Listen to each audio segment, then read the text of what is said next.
We believe we're living in the last days before the coming of Christ. Since we're living in those days, we ought to be able to identify things from the Bible that are trends out in the world. And that's why we focus on Bible prophecy each week for about 5 minutes. We try not to be sensational. Hopefully you don't think this is anything like that. We don't see prophecy in every earthquake or moon phase. We reference our comments with news sources that have been published. We also try to be careful to point out that we're not claiming that these trends are necessarily the fulfillment of prophecy. They're just things that seem to resonate with the Bible's yet unfulfilled prophecies, things that you would expect from reading the Bible. If you were reading the Bible in the 40s, for example, you would expect that Israel would become a nation again. And lo and behold, they did. So that was the fulfillment of a prophecy. And so that's kind of what we're doing. The yet future 7-year Great Tribulation is predicted in the Old Testament many times, and it's described in detail in the book of the Revelation from chapter 6 through 19.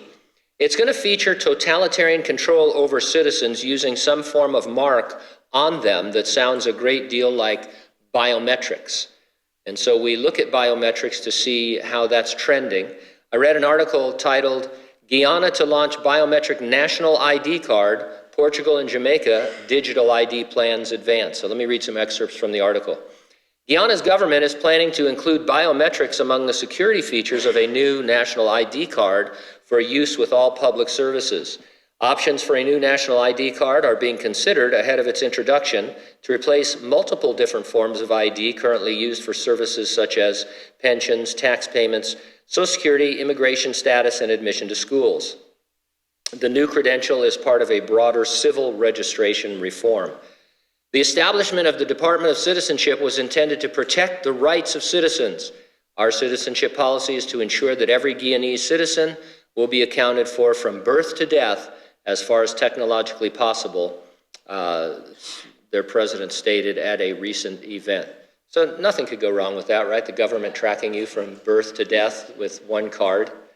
The article also mentioned that the government of Portugal is planning to launch a biometric facial recognition and liveness-backed digital ID for access to government websites.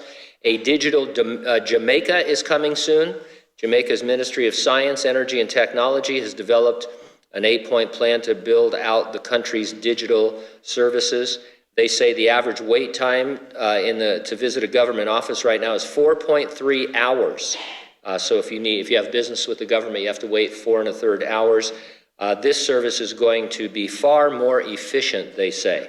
I'm sure that's true. And that's expected to be completed in the next 7 to 8 months. So everybody's moving in this direction. Has everybody gotten their real ID, their California real ID? So, true story, I went to get mine, and they changed my name. I couldn't prove that I was Gene Joseph Pensiero. I can only prove that I'm Gene Pensiero, because my birth certificate doesn't have my middle name. And so they just told me, it's casual as day, that you are now known as Gene Pensiero. Gene Joseph Pensiero doesn't exist. So I haven't paid any of my lenders in months ever since. No, it doesn't really work that way, but it was kind of weird. I mean, I got over it in about 10 seconds, but it's kind of weird that the government just said, this is who you are now. And I thought, okay, what's next? Then I put the microchip in and everything was fine. So anyway, no one is suggesting this is the mark, but since there will be a mark in the future, and there will be totalitarian control, these are the things you'd expect to be happening in the last days before the return of Christ. Now, the Lord promised he'd return to rapture the church, and as I tell you each week, that means he'll resurrect the dead in Christ from the church age, and then living believers will be translated and caught up to be together with them and the Lord forever. That's the rapture. It includes the resurrection of the saints. And it's imminent. It could happen at any time. Jesus knew it was imminent. The apostles taught that, and we believe that. Are you ready for the rapture? If not, get ready and stay ready and keep looking up, because ready or not, Jesus is coming.